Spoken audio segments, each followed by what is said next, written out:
أن لا إله إلا الله وحده لا شريك له وأشهد أن محمدا عبده ورسوله أما بعد فأعوذ بالله من الشيطان الرجيم بسم الله الرحمن الرحيم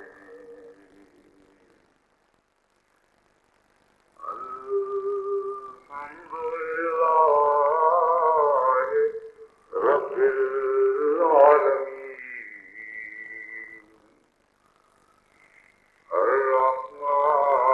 الرحمن الرحيم مالك يوم الدين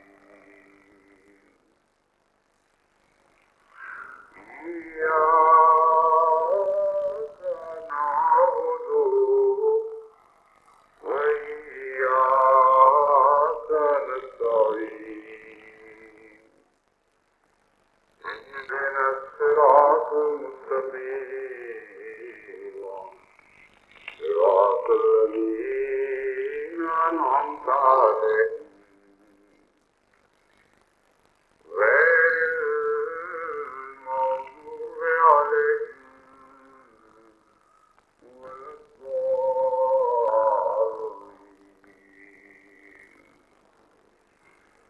ولقد زينا السماء الدنيا بمصابيح وجعلناها رجوما للشياطين وأعتدنا لهم عذاب السعير.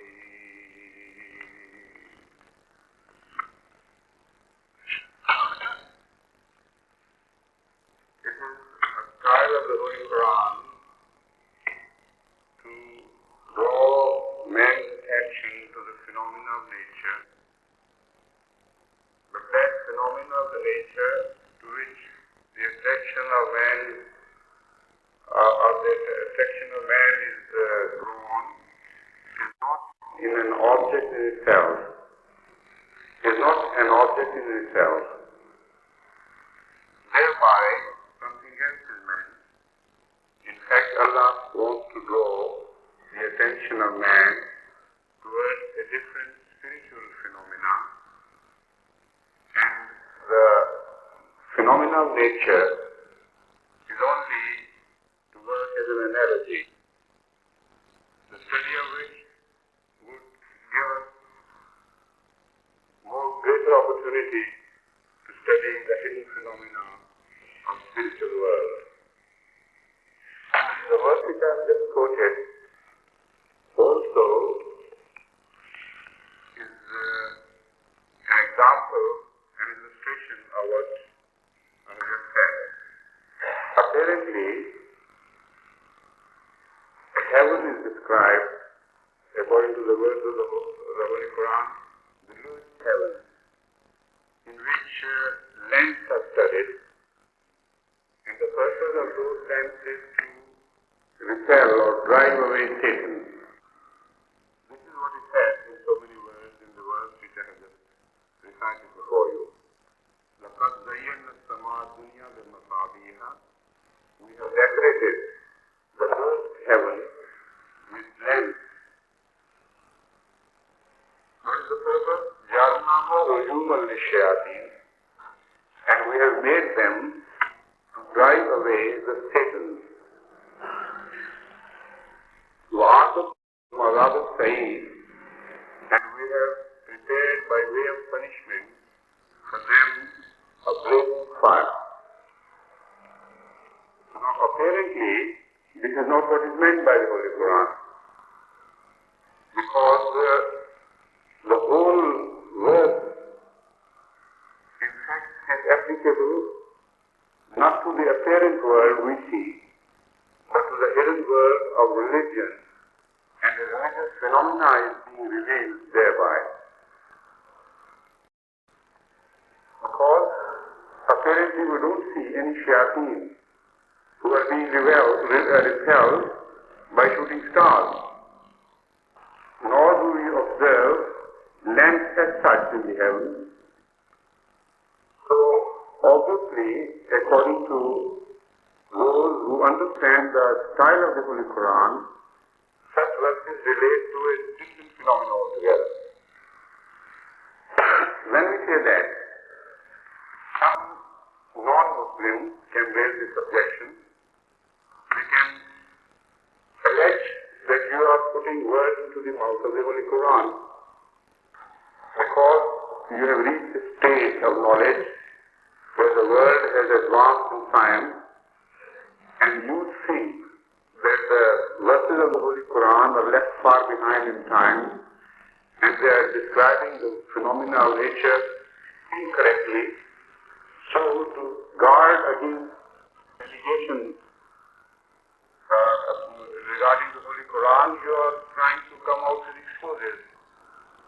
And you tell us that it is just a living phenomena, it is just a spiritual phenomena, religious phenomena, and not exactly the phenomena of nature as we observe it. What is the answer to the question? Such an allegation.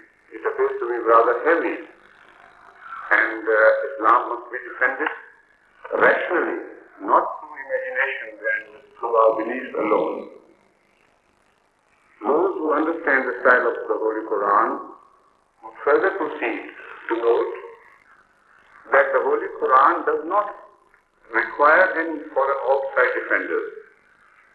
It can well defend its values, and it does not need any outside. Verses of the Holy Quran support other verses and make their meaning manifestly clear.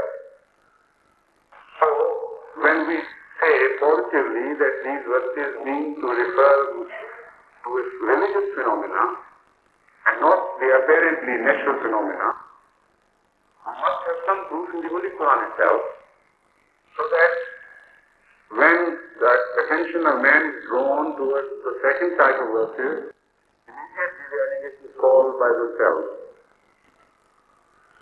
The second verse to which I want to draw your attention is, after the few surahs, Surah Jinn.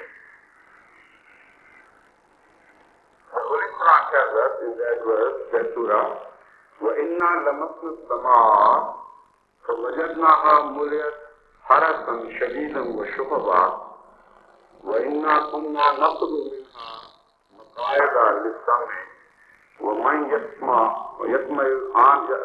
يَسْمَعِ الْآنَ يَجِدْ لَهُ شِهَابًا رَصَدًا.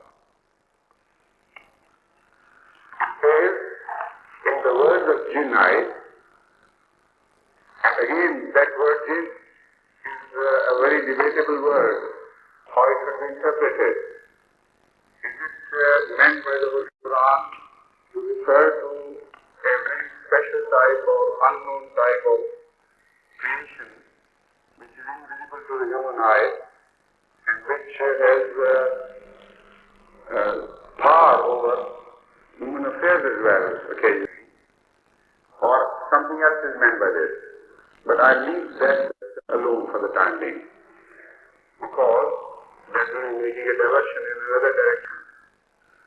I'll stick myself to the meaning of the true meaning of the verse which I first recited, as illustrated by the second verse.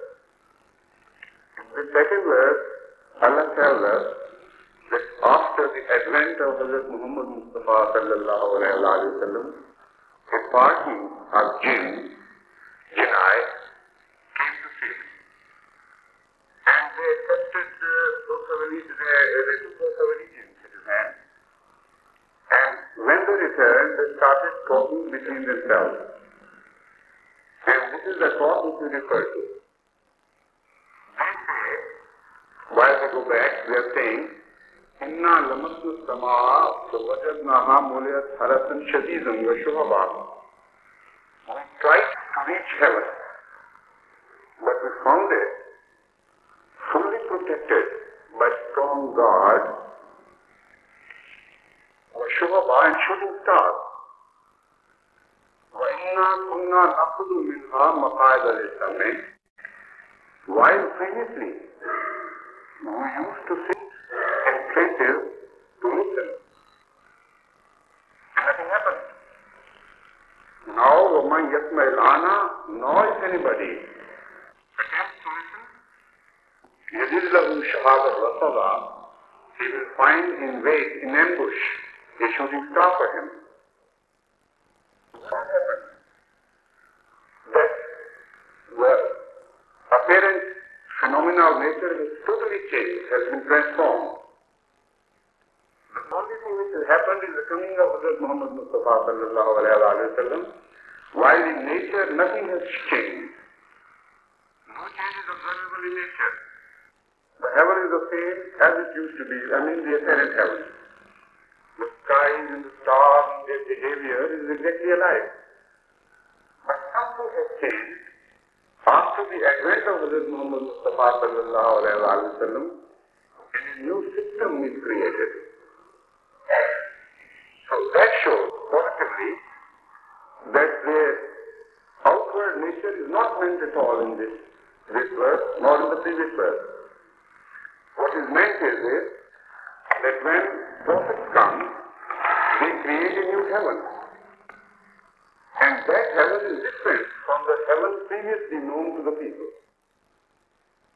Before the advent of prophets, the men of the world are at liberty to attack religious values. They even attack God. In their perverted minds, they create allegations and suspicions and doubts first in their own mind, and then they sow the seeds of great suspicions and doubts into other people's minds. And this phenomena goes on unchecked, because that heaven is not yet created, which is mentioned in the Holy Quran as the lowest heaven. And those stars have not yet been created, which are made guard over the religious values. That heaven, which is mentioned in Hazrat Muslim Islam's word, Naya Asman or Nai Zameen. Naya Asman is the Asman or heaven which is being mentioned in this verse. And that can only be created when prophets appear, not before that. Like Surah Jinn has made it manifestly clear to us. So Hazrat Muhammad Mustafa sallallahu alayhi wa sallam came, and with him was created the new heaven. And who are the stars then? The same stars as are referred to by Hazrat Muhammad Mustafa sallallahu alayhi wa sallam, Ashabi kan nujume be'ayyir muqtadayatu muqtadayatu. My companions are stars. Whomsoever you will follow, you will be rightly guided. So this is a new heaven which is created, and this is a new heaven to which the Holy Quran refers to occasionally. Now, what is the quality of this new heaven? The quality of this new heaven, as mentioned here, is this, that they are guard over religious values and all that is godly. After the new heaven is created, then the people of the world are not permitted to attack the religious values as they were going to before it. They come upon such guards, such stone guards, which pursue them and repel them and put them to flight.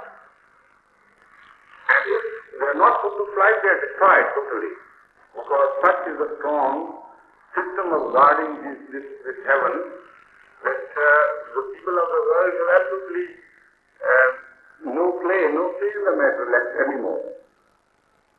This is what has been described in the Holy Quran, and this is what I want to draw your attention to. Hazrat Muhammad Mustafa sallallahu alayhi wa sallam came and created a heaven. And for a long time to come, we observe in the history of Islam, very great religious scholars were produced.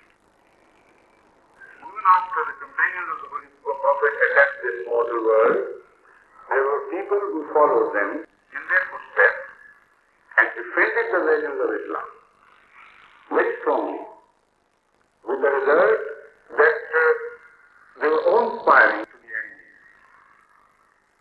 And a time came when people dared not attack the values of Islam because there were so many gods created in this world heaven.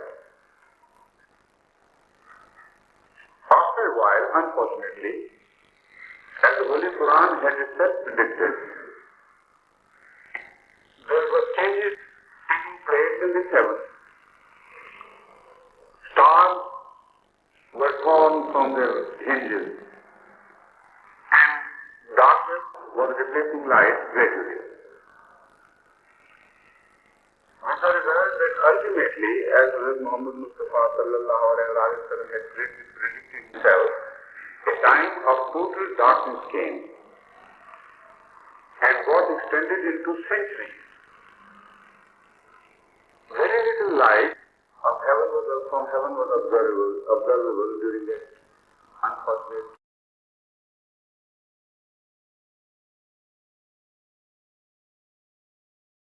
period of dark ages for the world of Islam. But with the grace of Allah, Hazrat came, he was raised by Allah himself, and a new heaven for Islam was created. New stars came to be.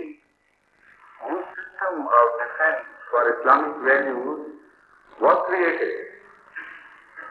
And it went into action immediately. But Hazrat did not wait for the star to be born. He himself went into action first, and in fact, that process was the process of creation of the star, like it had happened earlier in the time of Muhammad Mustafa sallallahu alaihi wasallam. Prophets are like suns, all like moon. Around them, a new heaven is created by their light, in fact. And this is the phenomena which we observe unfolding again at the time of the Muslim of the Islam. But time has left. The lot of water is flowed from under the bridges of the world. People have changed, so have I. And unfortunately, they are not behaving as ideally as the Ahmad produced by Hazrat Muslim of the Islam himself. They have fallen in standards in many respects.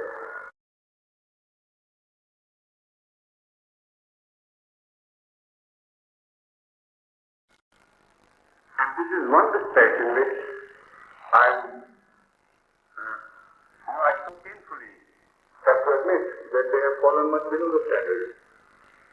The fact is, the enemies of Islam have again become active. From different angles they have started attacking Islam. From different gods they are addressing also. But the object of creating doubts and suspicions about Islam is the same object. Has no change. The malevolent attitude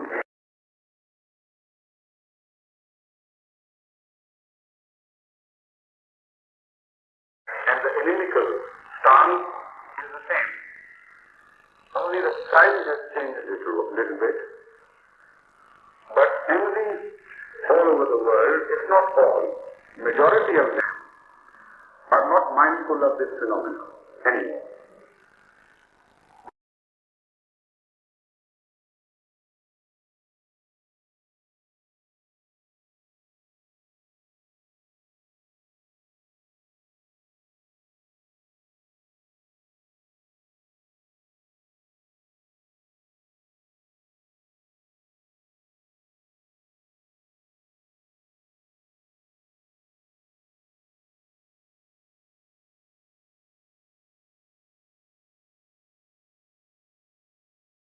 They are not constantly defending the values of Islam as they should be. I refer to a change having taken place not only in Ahmadis but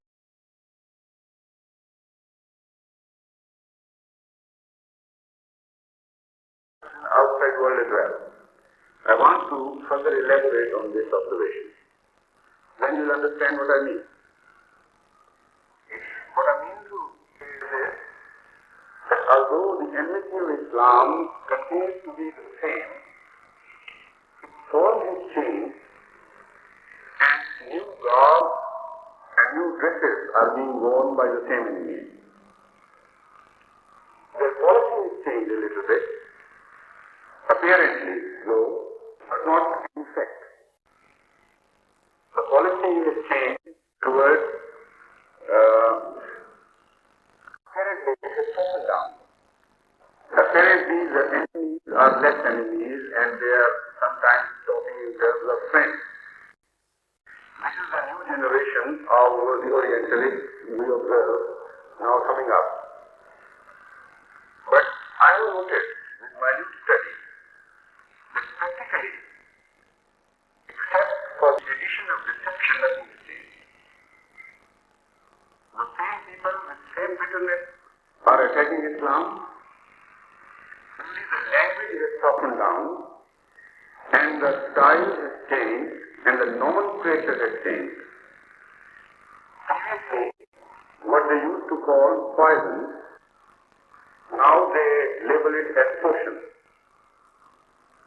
And no other change is taking place.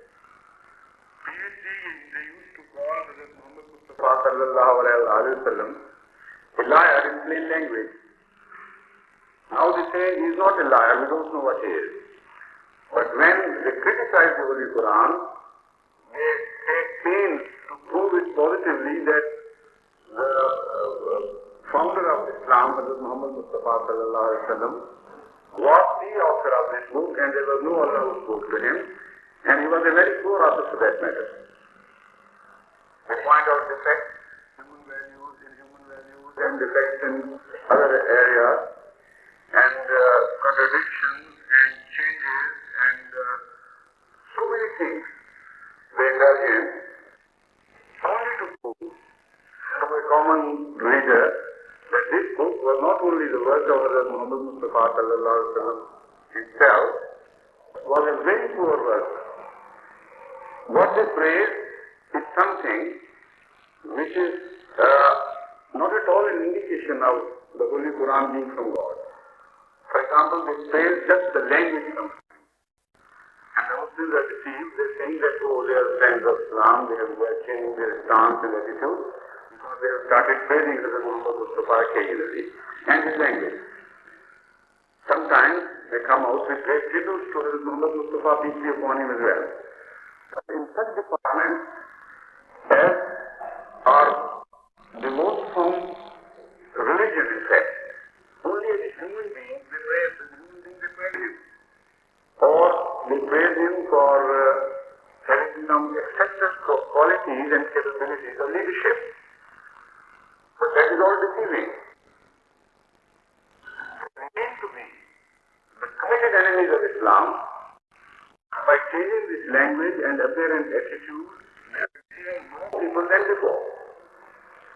I was shocked to learn only recently that many Arab students are now sent to British universities to study Islam at the hand of Islam, to be taught Islam by these so-called Orientalists.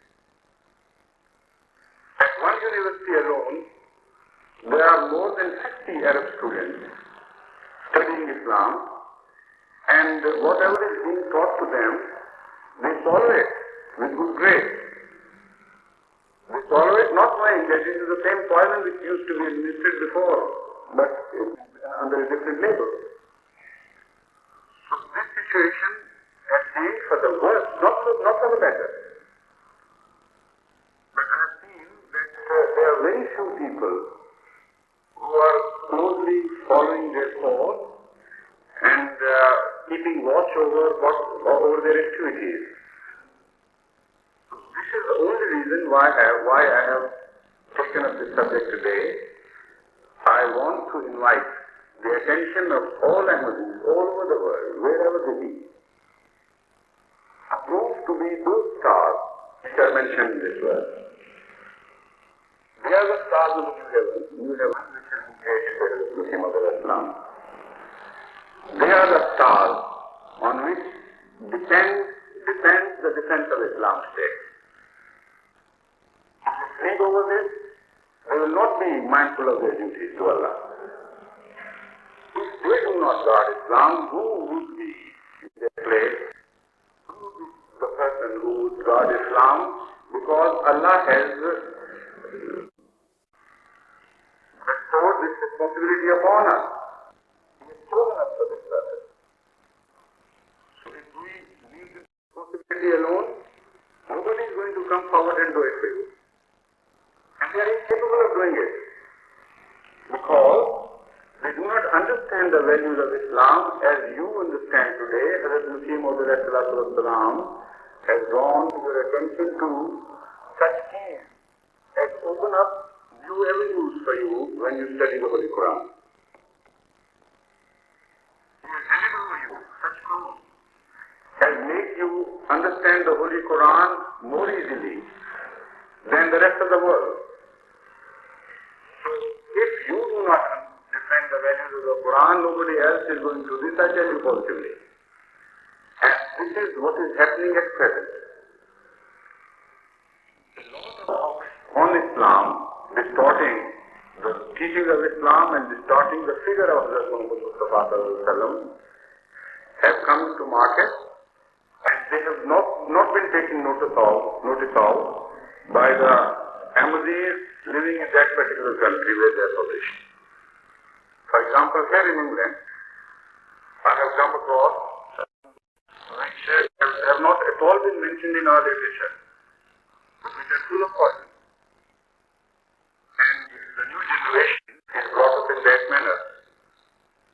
In fact, the change in the policy which I have just mentioned has been brought about because of some political changes, because of the find of oil in the Arab world, because of the rise of the Arab wealth.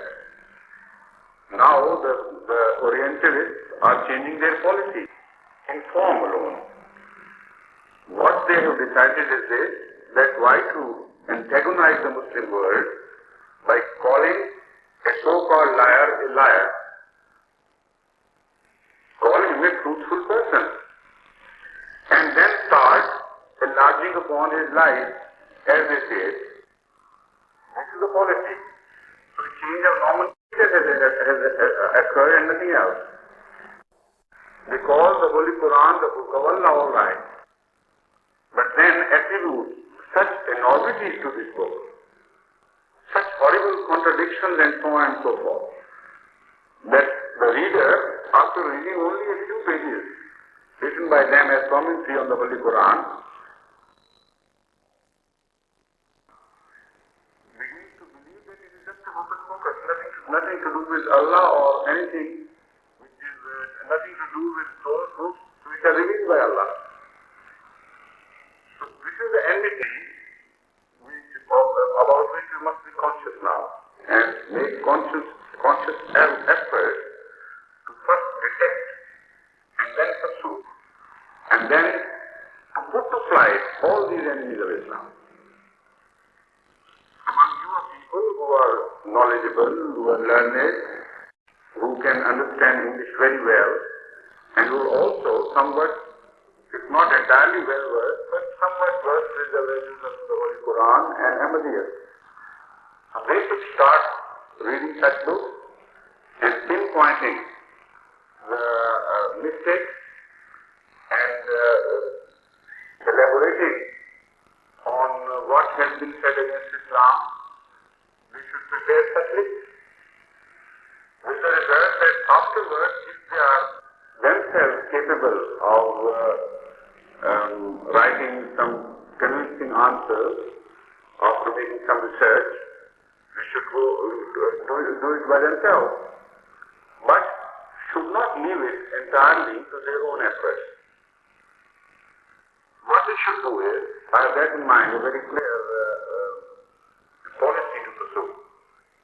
What they should do is, first of all, detect where the wrong has been committed, prepare a list of all these things, analyze them, through the original sources which have been referred to in the books and try to come out with effective answers to their own best capabilities.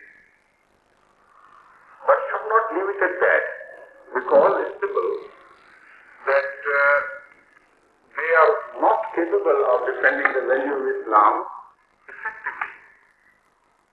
Because there is a lot of treachery involved in this. A lot of investigation in many quarters has to be done before you can come up with a proper answer.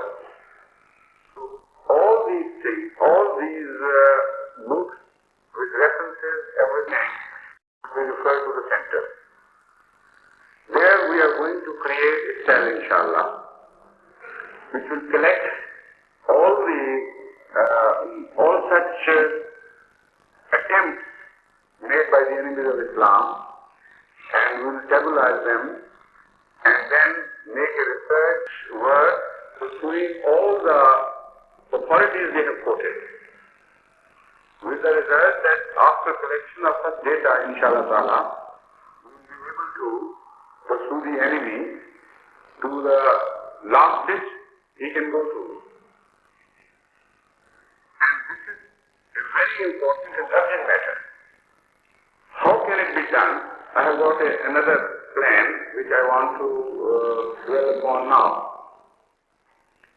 If, for example, we leave it to people at chance, there may be some who would be left unattended, some writers are against Islam, and there would be some, or too many people would be wasting their energy uselessly. So, what I mean to do is this, that I should like all the various countries where Ahmad is established with the grace of Allah, and where we have regular Jamaat, to call the attention of all the Ahmadis, the local administration there, to call the attention of all the Ahmadis to this fact. And they should be required to send in writing to the missionary in charge which particular offer on Islam they are going to pursue to study. So a group of study should be created. For example, 5 or 10 Ahmadi scholars should be appointed to study, for example, Montgomery Watt. All his books should be studied and analyzed completely. An inventory should be made where he has gone wrong according to our belief, where he has intentionally or inadvertently attacked Islam, and all those books which he has referred to should also be studied by that group, originally. And it should be verified whether he has quoted those original sources correctly or wrongly. And then, whatever they have achieved should be referred to the center. There we shall go into further investigation and decide how best these allegations should be met with. With the result that inshallah ta'ala in near future, new literature in defense of Islam will come into being. And that is what is meant in this verse by the creation of a new heaven. That heaven is not now going to be created. That heaven has already been created, first by Hazrat Muhammad Mustafa sallallahu alaihi wasallam, and then by Hazrat Masih Maud on the same pattern. Only it is weakening down. This is why we have to reinforce the system. That is all. Nothing new is being suggested, nothing new is being added. So, what will happen ultimately is that after they have fed us with this information, the missionaries in charge, we will see if there are any authorities left untouched, or too many people are drawing attention towards one or two authorities alone. So we will try to create a balance between them. With the result that in the center we will know that all over the world, who whoever writes against Islam is being observed and pursued by enemies with the grace of Allah. And nothing is left unanswered then. This is the responsibility of the center to see. So inshallah ta'ala, we will not leave Islam as undefended. It's impossible. As long as we live, this cannot happen. But I have most painfully I came across certain books in which such enormities have been said against Muhammad Mustafa and the Holy Quran that it hurts one deeply. In fact, when it cut to the core. But again, unfortunately, all that has been done in such a language that it's a friend is speaking and not an enemy. And such so-called friends are being lauded by the world of Islam. And I also noticed a strange tendency among them to ignore Ahmadiyya completely, not even to mention Ahmadiyya. Wherever they have attacked Islam, and they have followed and they have read, of course they have read and they have literature, some of them I know positively. And they also knew at that time that in that respect, in that particular quarter, Jamaat Ahmadiyya had defended the cause of Islam admirably. But they couldn't even mention the name of Jamaat and Jamaat's name only. With the result that they achieved two goals at the same time. One, that they go on attacking Islam without referring to such books. In which defense of Islam can be found by any scholar who wants to pursue the subject further. And secondly, they please the non-Ahmadiyya Muslim world by doing so. And become greater champions of Islam apparently in their eyes. They take the stance that look here, Jamaat Ahmadiyya is just nothing. It's insignificant. It don't mean anything. Whatever they have said by way of defense of Islam, just nothing. To call a joke. And we don't even want to mention their names, the scholarly people of the world. Because they are too small and insignificant people to be mentioned in such great books as written by great Orientalists. So by doing this, they tease all the Muslim world. They say, look here, these are the two people. They know where Islam lies and where it does not. And this is how the teaching goes on and on manifold. But we are not going to leave them alone, inshallah. As the Holy Quran has told us, when the new heaven is created, a new change takes place. And that change is mentioned in this verse, Inna lamasna as-samaa wa wajadnaha muliyat haratan shadidan wa shuruba. Strange thing has happened. The new heaven is created. Previously we used to attack it at our pleasure, whenever we please to do so, we did. But now when we attempt to attack this heaven, we are being pursued. It's strongly guarded. By such staunch guard, they would not leave us alone. Whenever we attempt to attack heaven, we are very punished. We are thoroughly punished. With the result that a fire pursues us and would not let us do as we will. This is the meaning of this verse. And as long as we achieve this high objective, this goal, for which Ahmadiyya is now created with the grace of Allah again to defend the values of Islam, we will not sit satisfied and content. So I hope, inshallah, very soon this machinery will start working, and it will start from England. Before I leave, I want the name of such scholars who devote themselves to this task. Whatever their profession is, doesn't make any difference. We should be able to read English well. We should know something of Islam.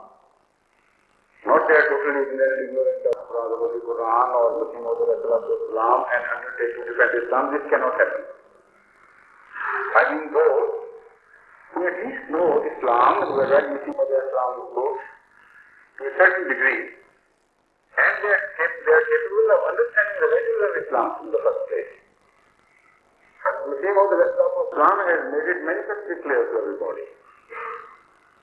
Unless you read my book, unless you read new literature produced on Islam, if you read other books, you will be wrongly influenced by them. The only defense for you is to first apprise yourself of the teachings of the Holy Quran and the tradition of the Holy Quran as I see it.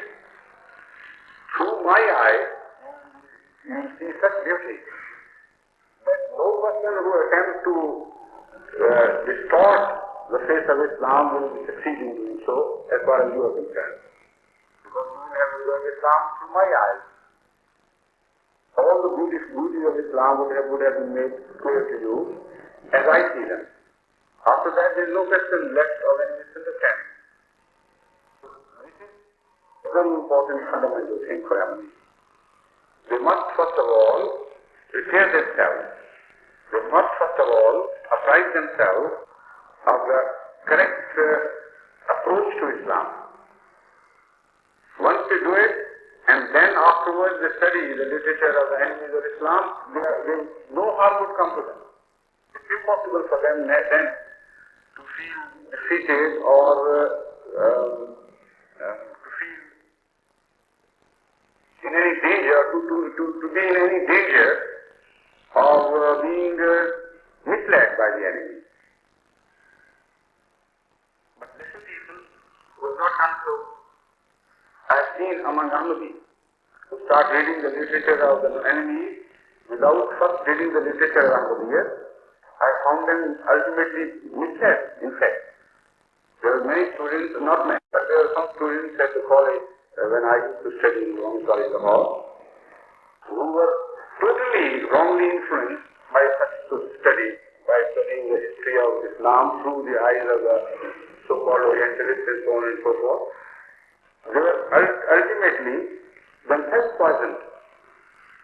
So I had to work hard upon them, to discuss things with them and to let them see light. Ultimately, with the grace of Allah, they were saved.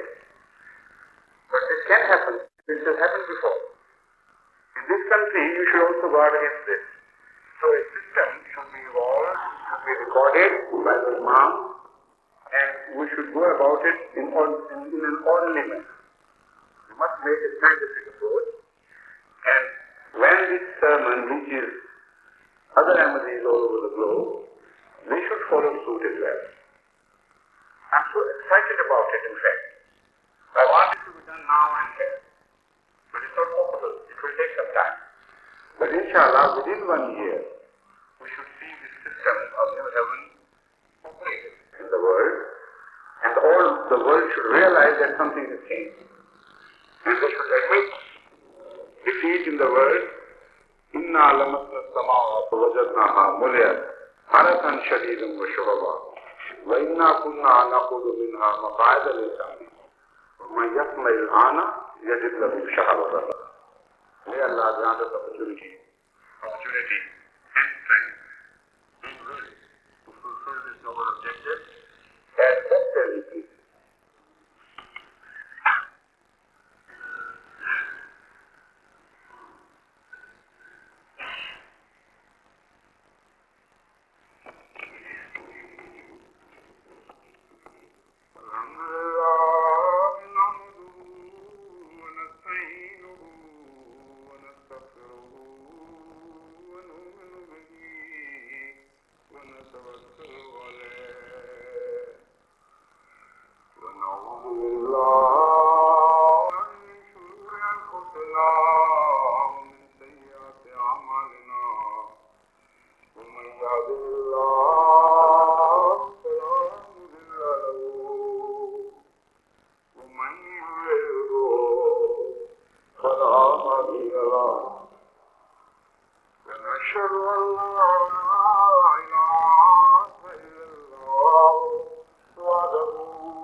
والله يستجب لكم ولذكر الله أكبر.